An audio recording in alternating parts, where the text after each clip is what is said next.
It all started on a quiet Saturday morning. Birds chirping, coffee in hand, the usual weekend peace, until I got a message that changed everything. "No deliveries allowed," it read, followed by a blurry photo of a sign taped to the entrance of my neighborhood. At first, I thought it was a joke. I mean, who bans delivery trucks in 2025? But no, it was real. The HOA had passed a sudden rule: no trucks bigger than a van, no exceptions, and leading the charge, the one and only Karen. Yes, that asterisk kind of Karen.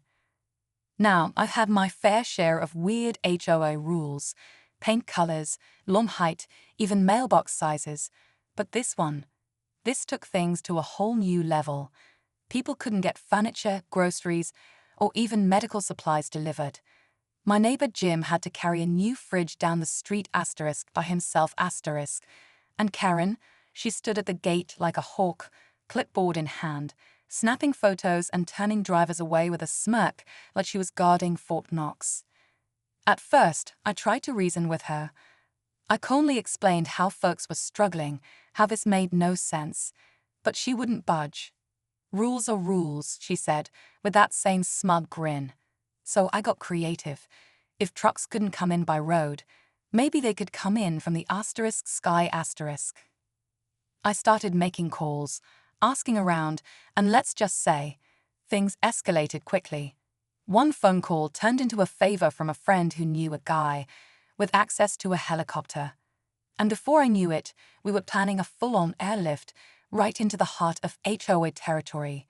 Supplies, essentials, even dog food, everything Karen had tried to block, was about to rain down like it was a military drop zone. What happened next? Let's just say the skies weren't the only thing breaking the silence. And when that chopper appeared over the rooftops, Karen's reaction: priceless. But trust me, that was just the beginning. The thing about living in an HOA neighborhood is you never really know how far people will go to feel in control. Karen wasn't elected to any position. She just somehow made herself the unofficial enforcer of every rule, written or not. Everyone knew her. The kind of person who'd measure your grass with a ruler and leave angry notes if your trash bins were out 15 minutes too early. But this delivery truck ban, that was her latest crusade. She claimed it was about preserving the peace and reducing wear on the roads, but let's be honest, this was about power. Over the next few days, things got tense. Packages piled up at the neighborhood entrance. Drivers gave up and left notes saying, "Refused access." My friend Amy, who runs a home bakery, nearly lost a week's worth of business because her supplies couldn't get in. Even the local pharmacy called me asking why their delivery guy wasn't being let through anymore. And Karen, she just kept doubling down, posting in the HOA Facebook group, quoting obscure parts of the bylaws, acting like she had legal backing for all of this. People were frustrated, but nobody wanted to speak up too loudly. That's the thing with HOA drama. Most folks just want to stay out of it. But I couldn't let this go. Not just because I was annoyed, but because it was hurting people. That's when the idea of the airlift stopped being just a joke. If the system was broken, maybe it was time to go asterisk around asterisk it. I reached out to a buddy from college who flies helicopters for private charters. At first, he laughed when I explained what I needed. "You want me to drop what? Groceries? In a suburban neighborhood?" But once I told him why and what was going on, he got quiet. "Let me see what I can do," he said. Meanwhile, I kept things low-key. I didn't tell anyone what was coming, especially not Karen. But as I watched her patrol the front gate like she was guarding a castle, I couldn't help but smile. Something was on the horizon, and she had no idea. The morning of the drop was quiet, too quiet. You could feel it in the air, like that weird calm before a summer storm. Most of the neighborhood had no clue what was about to happen. A few people knew something was off, though. I'd been asking around for rooftops with clear access, casually checking backyard dimensions, pretending like I was planning a barbecue or something. But behind the scenes, everything was in motion. The helicopter was scheduled, the supplies were packed, and the pilot, My old college buddy Jake was en route with the cargo. Meanwhile, Karen had stepped up her game. She wasn't just watching the front gate anymore. She had started patrolling in a golf cart, custom license plate, clipboard always in hand, and that same looked like she was preparing for a neighborhood invasion. She even started taking down license plates of cars parked slightly over the line. People were nervous to even walk their dogs. The whole place had this weird tension, like a lid about to blow. And then there was Mr. Patel, who lived 2 houses down from me. Retired army, super chill guy, always watering his garden and waving at everyone. He pulled me aside and said, "I heard something about a helicopter. You sure that's a good idea?" I told him I couldn't confirm or deny anything, and he just laughed. "Just make sure it doesn't knock my tomatoes off the vine." But then he got serious. "Karen's been taking photos of everyone's houses lately. I think she's building some kind of report." That's when I realized this wasn't just about trucks or deliveries. Karen was escalating, and nobody knew how far she'd go. Around the same time, I found out that the HOA president had resigned quietly last month, something buried in a tiny newsletter. And since then, Karen had basically taken over unofficially, hosting emergency meetings and pushing her own rules. Some residents were too busy to care. Others were too tired to fight, but a few started whispering about pushing back. Small stuff, ignoring her notes, leaving packages at the gate and daring her to complain. Nothing major, yet. But I knew what was coming. The sound of rotors was going to shake more than just leaves off the trees. And once those supplies hit the ground, nothing in our quiet little HOA bubble would be the same again. By the time Thursday rolled around, I couldn't sleep. The drop was scheduled for noon, just enough time for most folks to be at work or running errands, and for Karen to be in full patrol mode. Every detail had to be perfect. The supplies included essentials, groceries for a few neighbors, baby formula for the family on the corner, dog food for Mr. Lopez's 3 German shepherds, and even some hardware for a stalled home project. All banned by Karen's no-truck rule, of course. The helicopter would hover just long enough to make a safe drop and be gone before anyone could stop it. That was the plan, anyway. The night before, I double-checked the landing zone. A clear stretch of communal grass behind the rec center, a spot nobody used since Karen started charging event cleanup fees. I'd placed markers earlier that day, disguised as lawn decorations, to help guide the pilot. Jake texted around midnight. "Weather looks clear. We're a go."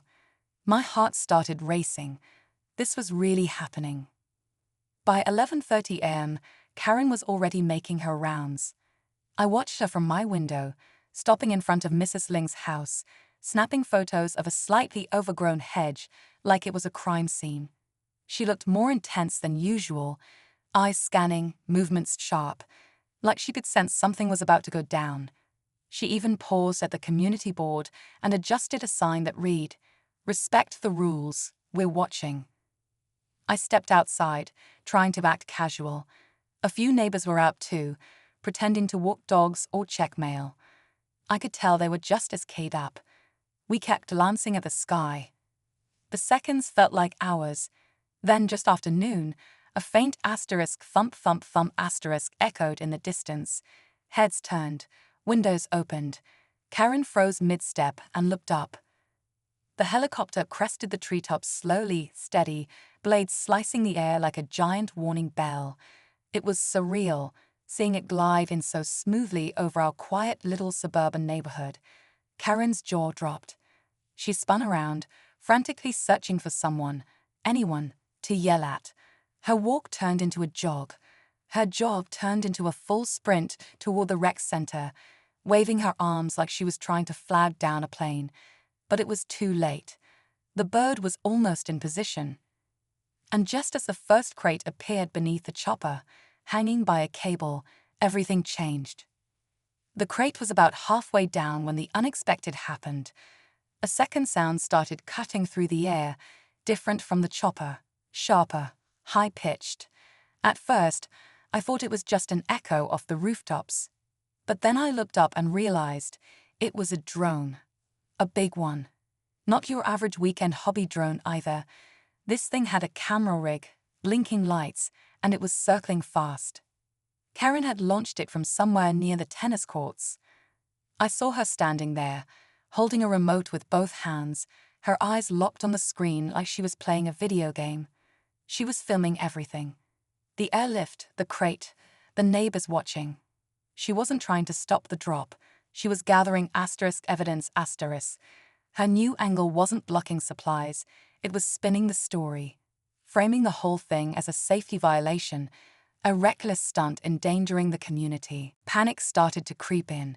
If she got that footage to the HOA board, or worse, to the local news, this would blow up in a way I hadn't planned for. What started as a creative workaround could turn into a legal nightmare. Jake hovered steady in the air, waiting for the all-clear to drop the second crate.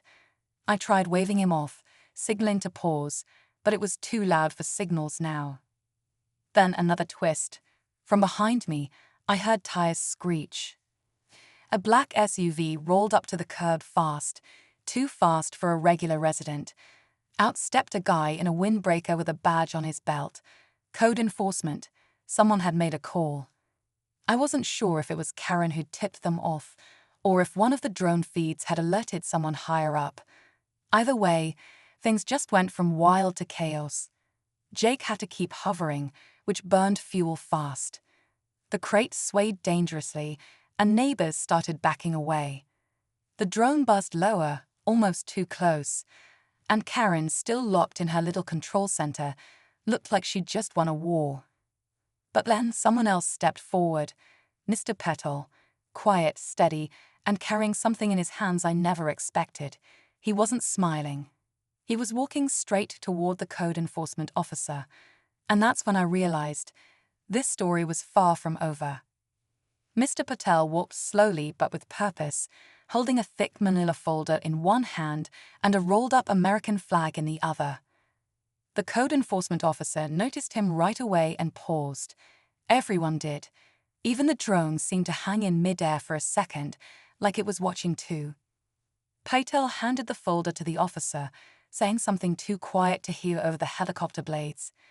But I caught a few words. Legal exemption, community welfare, inactive board. The officer flipped through the papers, his face shifting from alert to confused, then to serious. Karen saw it too. She abandoned her drone controller and started charging toward them, arms flailing, shouting something about violations and unauthorized aircraft. But no one was listening anymore. The folder contained documentation from months ago, signed and notarized, showing that Karen had no legal authority to enforce HOA rules. In fact, the HOA itself had been technically inactive for weeks. Since the president resigned, no interim elections had been held, and the board hadn't legally met, meaning Karen had been acting as a rogue enforcer with no actual power. The officer calmly told her to step aside. Jake, watching from the sky, took that as the signal to complete the drop. The crate touched down safely in the open field. A small cheer went up from the crowd of neighbors, quiet at first, then louder, like they were finally letting go of something they'd all been holding in. Even the dogs barked like they knew something big had just shifted. Karen tried to protest, saying she had video evidence, but Mr. Patel, still calm, raised the flag he'd brought. "You don't need power to do what's right," he said. "You need people, and I think they've spoken." The officer nodded, turned back to his SUV, and drove off without saying another word. Jake circled once more overhead before disappearing into the sky. The supplies were safe. The neighborhood was buzzing. And Karen? She stood alone by the rec center, her drone still hovering, now ignored. But just when I thought it was all over, I got a text. It was from an anonymous number. Just one line. "This isn't the only HOA Karen's been controlling." And suddenly, it didn't feel over at all. The next few days felt like waking up from a weird dream. The crate was unpacked, supplies delivered, and neighbors who'd barely used to wave at each other were now sharing stories over cups of coffee on the sidewalk. People started stepping up. Emmy, the baker, offered to help organize a real HOA meeting. Mr. Patel agreed to oversee things temporarily until an official vote could be held. And as for Karen, she disappeared from the neighborhood Facebook group and stopped patrolling the streets altogether. Turns out, the anonymous text wasn't just a bluff. A few neighbors dug deeper and found out Karen had been doing the same thing in another neighborhood years ago. Same pattern: unofficial rules, threats, control. Only this time, she ran into people who weren't afraid to push back. There was no dramatic exit or apology, just silence. She closed the drone case and went quiet. And honestly, that was enough. What stuck with me the most wasn't the helicopter or the confrontation. It was how fast a community can come together when one person finally says enough. That airlift wasn't just about supplies. It was about breaking the fear that one person's control can outweigh common sense. And sometimes you have to think outside the box, or in this case, above it.